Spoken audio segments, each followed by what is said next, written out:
तस्मार्ते सुनिष्णातो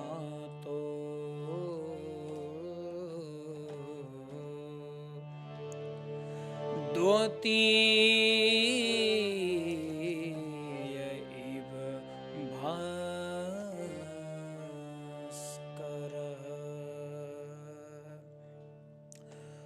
तुंगभद्रा नदी के किनारे एक विद्वान ब्राह्मण रहते थे। उनका नाम था आत्मदेव। वो ब्राह्मण जितने ज्ञान से धनी थे उतने ही धन और संपदा से भी धनी थे। उनकी एक पत्नी थी, उनका नाम था धुंधली देवी। जिस प्रकार से महाराज आत्मदेव ज्ञानी और विद्वान थे, सदाचार का पालन करने वाले थे, उनकी पत्नी ठीक उल्टी थी। उनकी पत्नी को धर्म कर्म से कोई मतलब नहीं, बस भोजन अच्छा मिलना चाहिए, शरीर हष्ट पुष्ट रहना चाहिए, बाकी धर्म कर्म पूजा पाठ से कोई दूर दूर तक नाता नहीं था। समय धीरे धीरे व्यतीत हुआ, कोई कमी अभी तक खल नहीं रही थी, या मानो ध्यान नहीं गया इस कमी की तरफ। परंतु जैसे जैसे उनका बुढ़ापा आने लगा और वो अपने साथियों को देखते कि वो अपने पुत्र को, अपने नाती को कंधे पर बैठा करके इधर उधर नगर भ्रमण में जा रहे हैं, तो महाराज आत्मदेव भी चिंतित होते और मन ही मन विचार करते कि भगवान, अगर मेरे भी एक पुत्र होता या पुत्री होती तो मैं भी उसको भ्रमण करवाने के लिए इधर उधर ले जाता। लेकिन अब बुढ़ापा आ ही चुका था, शरीर में अब उतना जोर नहीं रह गया था। एक चिंता और सताने लगी कि अगर मेरा पुत्र होता या पुत्री होती तो बुढ़ापे की लाठी बनती। परंतु उनकी पत्नी धुंधली आचरण के कारण उसको ये तनिक भी नहीं था कि मुझे पुत्र हो पुत्री हो। उसको ऐसा था कि मुझे बस अच्छा भोजन मिलता रहे और मैं पुत्र और पुत्री को जन्म नहीं दूंगी, क्योंकि उसको किसी ने पाठ पढ़ाया था कि अगर पुत्र या पुत्री जन्मेगी तो तेरा शरीर धीरे धीरे जर्जर होगा, तू और जल्दी बुढ़ापे की ओर अग्रसर हो जाएगी। इस कारण से उसको ये था कि मुझे पुत्र या पुत्री नहीं चाहिए। एक दिन गिलानी से इतने ज्यादा भर गए कि वो सब कुछ छोड़ छाड़ के जंगल की ओर निकलते हैं कि मैं जाकर के यहां मर जाऊंगा, अब मुझे इस संसार में नहीं रहना है। वो अपना शरीर त्यागने के लिए पहुंचते हैं। तभी उनको एक साधु ने ऐसा कृत्य करते हुए देखा। साधु जी ने बुलाया, ए क्या करता है, इधर आ। ब्राह्मण देवता निकट पहुंचे, साधु जी को प्रणाम किया और कहने लगे, महाराज मैं मरने जा रहा हूं। अरे क्यों मरने जा रहे हो भाई? आत्मदेव कहते हैं कि मैं मरूं नहीं तो क्या करूं। मैं देखता हूं कि मेरे पड़ोसी, मेरे रिश्तेदार सब अपने बच्चों के साथ आनंद के साथ घूम रहे हैं। मेरे उम्र के जितने भी साथी थे उन सबके तो बच्चे हो गए 4-4, और उनके बच्चों के भी बच्चे हो गए, लेकिन अभी तक मेरे एक भी संतान नहीं है। तो ऐसे जीवन से, संतान रहित जीवन जीने से अच्छा है कि मुझे मौत आ जाए। संत जी ने कहा कि मरने की आवश्यकता नहीं है, संतान कुछ नहीं होती है, संतान बस कहने की बात है, जब आवश्यकता होगी तो कोई साथ नहीं देगा।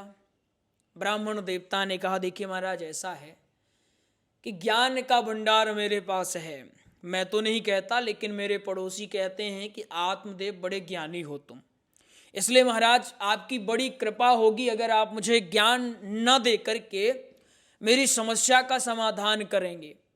अब महाराज जब आपने मुझे बुला ही लिया है तो एक बात याद रखिएगा। क्या याद रखेंगे?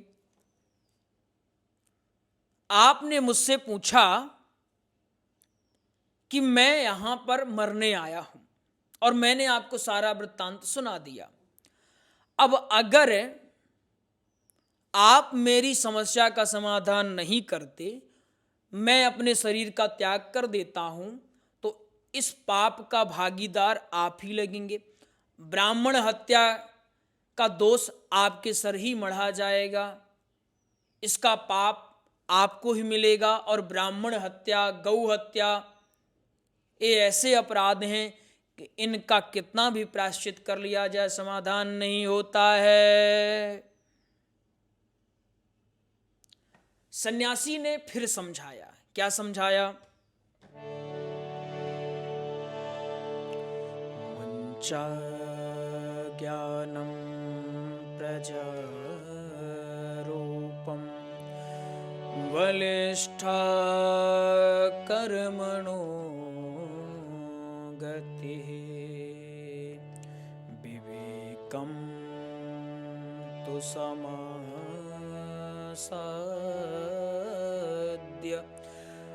त्यज संसार वासना। उस सन्यासी ने समझाया कि देखिए महाराज, जो समय की गति है वो बड़ी प्रबल है, आपको पुत्र मोह की लालसा त्याग देनी चाहिए। मैं आपके माथे में खींची हुई लकीरों को देखकर स्पष्ट बता सकता हूं कि आपको इस जन्म में क्या, आने वाले अनेकों जन्म में आपको पुत्र की प्राप्ति नहीं होगी। इसलिए आप भगवान की जो लीला है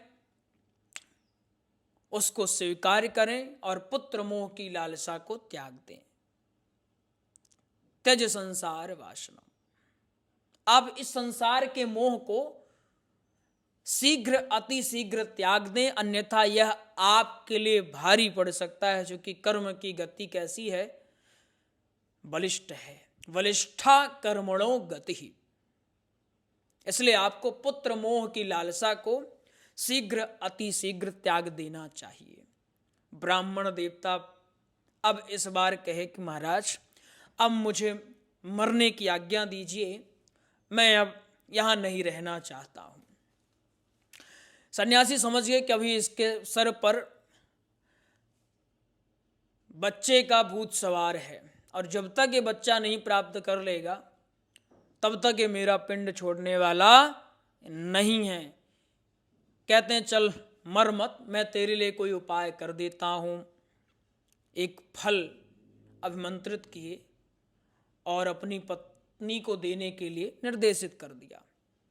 आत्मदेव घर पहुंचते हैं और अपनी पत्नी दुदली को बुलाकर कहते हैं, भाग्यवान, आज से हम भी निःसंतान नहीं रहेंगे, कोई हमको चढ़ाएगा नहीं निःसंतान कह करके।